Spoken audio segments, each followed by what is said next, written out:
Hi hello ನಮಸ್ಕಾರ ಸ್ನೇಹಿತರೆ, ಇವತ್ತಿನ ಸಂಚಿಕೆಯಲ್ಲಿ ಏನಾಗ್ತದೆ ಅನ್ನೋದನ್ನು ಕ್ವಿಕ್ಕಾಗಿ ನೋಡ್ಕೊಂಡು ಬರೋಣ ಬನ್ನಿ. ಇಲ್ಲಿ ಅಗ್ನಿಗೆ ಮಾತೇ ಬರ್ತಿಲ್ಲ, ಮಾತಾಡಿದ್ರು ಕೂಡ ಯಾರಿಗೂ ಅಗ್ನಿ ಧ್ವನಿ ಕೇಳಿಸ್ತಿಲ್ಲ, ತುಂಬ ಮಾತಾಡೋಕ್ಕೆ ಕಷ್ಟಪಡ್ತಿದ್ದಾರೆ.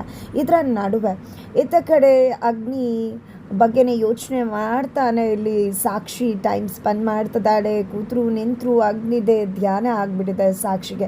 ಬೆಳಿಗ್ಗೆ ಆಗತ್ತೆ, ಬೆಳಿಗ್ಗೆ ಆಗ್ತಿದ್ದಾಗನೇ ಇಲ್ಲಿ ಹೊರಗಡೆ ಕೆಲಸಕ್ಕೆ ಅಂತ ಹೋಗಬೇಕಾದ್ರೆ ರಾಜು ಆಲ್ರೆಡಿ ಕೆಳಗಡೆ ನಿಂತಿರ್ತಾರೆ. ಗುಡ್ ಮಾರ್ನಿಂಗ್, ತಿಂಡಿ ಆಯಿತಾ ಅಂತೆಲ್ಲ ವಿಚಾರ ಮಾಡ್ತಾರೆ. ಸರಿ ಆಯಿತು ಅಂತ ಹೇಳಿದಂಥ ಸಾಕ್ಷಿ ಹಾಗೆ ಸುಮ್ಮನೆ ಹೋಗೋದೆಲ್ಲ ಇವತ್ತು ನೇರವಾಗಿ ಪ್ರಶ್ನೆ ಮಾಡ್ತಾಳೆ. ಯಾಕೆ ನೀವು ಯಾವಾಗಲೂ ನನಗೋಸ್ಕರ ವೆಯ್ಟ್ ಮಾಡ್ತಾ ಕೆಳಗಿರ್ತೀರಾ ಅಂತ, ಇದ್ಯಾವುದು ನಂಗೆ ಇಷ್ಟ ಆಗಲ್ಲ. ಅವತ್ತೇ ನನ್ನ ನಿರ್ಧಾರ ತಿಳಿಸಿದ್ದೀನಿ.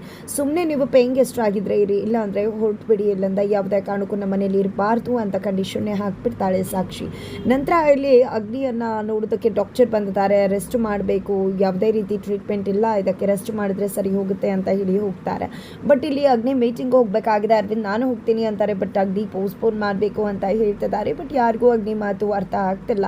ಅಷ್ಟರಲ್ಲಿ ಸಾಕ್ಷಿ ಬಂದು ಅಗ್ನಿ ಸರಿ ಹೇಳ್ತಿರೋದು ಮೀಟಿಂಗ್ನ ಪೋಸ್ಟ್ಪೋನ್ ಮಾಡಬೇಕು ಅಂತ ಅಂದಾಗ ಸಾಕ್ಷಿ ಹೌದು ಅಂತ ಹೇಳ್ತಾರೆ. ಬಟ್ ಮೀಟಿಂಗ್ ಪೋಸ್ಟ್ಪೋನ್ ಮಾಡೋಕ್ಕಾಗಲ್ಲ, ನಾನು ಹೋಗಬೇಕು, ಇಲ್ಲ ಅಗ್ನಿ ಹೋಗಬೇಕಾಗಿದೆ, ನಾನೇ ಹೋಗ್ತೀನಿ ಅಂತ ಅರವಿಂದ್ ಅವರು ಹೇಳಿದಾಗ ಹೆಂಡತಿ ಮಗಳು ಇಬ್ಬರು ಕೂಡ ಹೋಗೋದಕ್ಕೆ ಬಿಡುವುದಿಲ್ಲ ಅಂತಾರೆ.